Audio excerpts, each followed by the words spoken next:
নমস্কার বন্ধুরা, আজকে তোমাদের আমি তৈরি করে দেখাবো নারকেলের আইসক্রিম। খেতে ভীষণই সুস্বাদু হয় নারকেলের আইসক্রিম। এখানে আমি বড় বড় নারকেল নিয়েছি, একটা নারকেলই আমি বানাবো।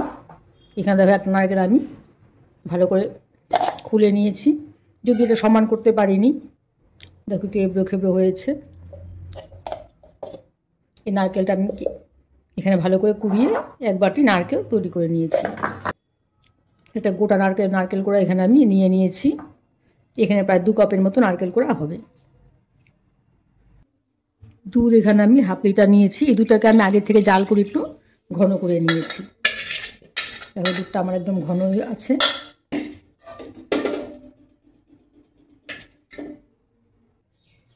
আর এখানে একটা বাটিতে আমি 1 কাপের মতো ঠান্ডা দুধ নিয়েছি। এই দুধটা একদমই ঠান্ডা নিতে হবে। এখানে আমি দিয়ে দিচ্ছি 1 চামচ কর্নফ্লাওয়ার, আর 1 চামচ দিয়ে দিচ্ছি এখানে আমি মিল্ক পাউডার। 1 চামচ একটু ভরা ভরা করে দিলাম আমি। মিল্ক পাউডার আর কর্নফ্লাওয়ারটা আমি দুধের সাথে খুব ভালো করে মিশিয়ে নিচ্ছি। একদম খুব ভালো করে মেশাতে হবে যেন একটাও লাম্পস না থাকে। এই দুধটাকে তো আমি আগের থেকে একটু ঘন করে রেখেছিলাম। এই দুধের মধ্যে আমি দিয়ে দিচ্ছি 1 কাপ চিনি। চিনিটা খুব ভালো করে এর সাথে মিশিয়ে নিতে হবে।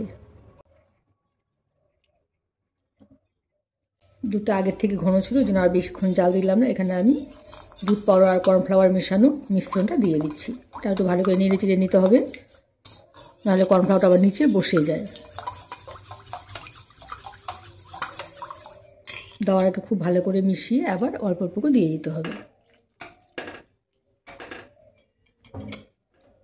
এখন মিশ্রণটাকে অনবরত নাড়তে হবে, না হলে কর্নফ্লাওয়ারের সাথে সাথেই জমে যাবে।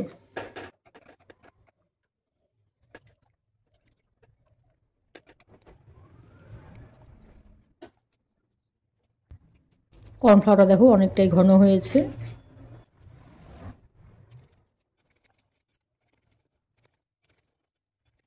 এক 2 মিনিট মিশ্রণটাকে আমি ভালো করে ফুটিয়ে নিলাম।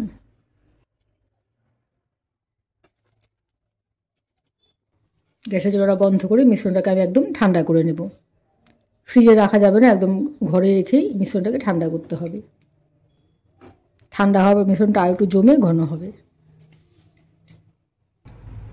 মিশ্রণটা ঠান্ডা হতে হতে আমি নারকেলটাকে পেস্ট করে নিচ্ছি। এখানে আমি একটা ব্লেন্ডার জারের মধ্যে নারকেলটাকে নিয়ে নিচ্ছি।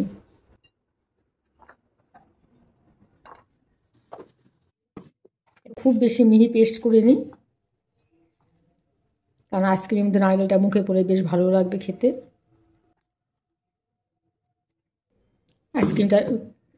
নারকেলটা আমি পেস্ট করে নিয়ে এসেছি।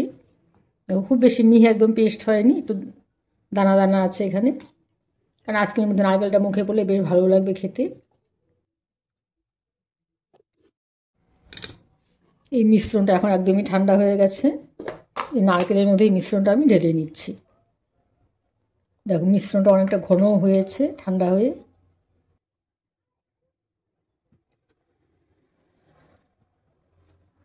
নারকেলের সাথে মিশ্রণটাকে খুব ভালো করে মিশিয়ে নিচ্ছি।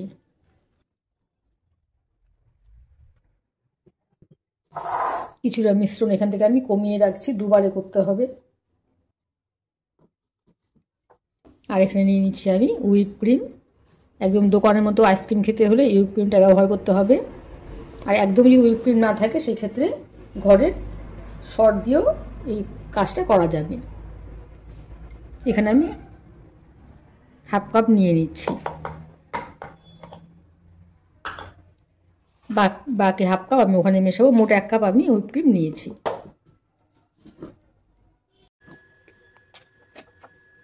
দেখো একদম খুব ভালো করে এটা ব্লেন্ড করে নিয়েছি।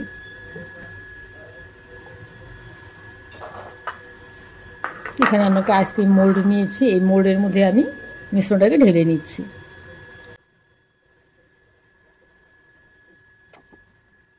মোল্ডের ঢাকনাগুলো আমি আটকে নিচ্ছি। এটা আমি 7 থেকে 8 ঘন্টার জন্য ডিপ ফ্রিজে রেখে দিচ্ছি।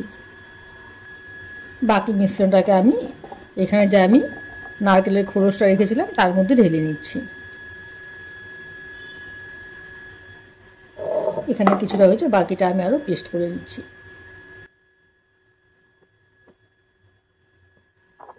এখানেও আমি নিয়ে নিয়েছি হাফ কাপ হুইপ ক্রিম।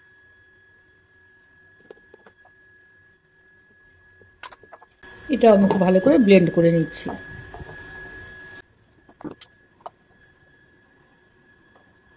এটাও আমি ডিপ ফ্রিজে রেখে দিচ্ছি। এটা দিয়ে আমি ভালো করে ঢেকে নিচ্ছি।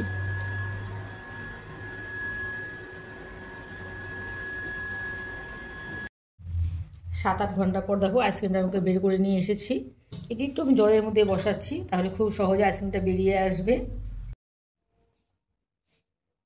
বেশিক্ষণ জলে রাখা যাবে না, 30 সেকেন্ডের মতো আমি জলে রেখেছি।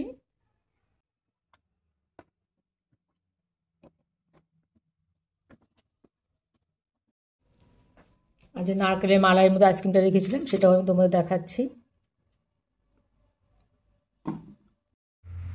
মালাইয়ের ভিতরে নারকেলটা আইসক্রিমটা তোমাদের আমি দেখাচ্ছি, দেখো কতটা সুন্দর হয়েছে।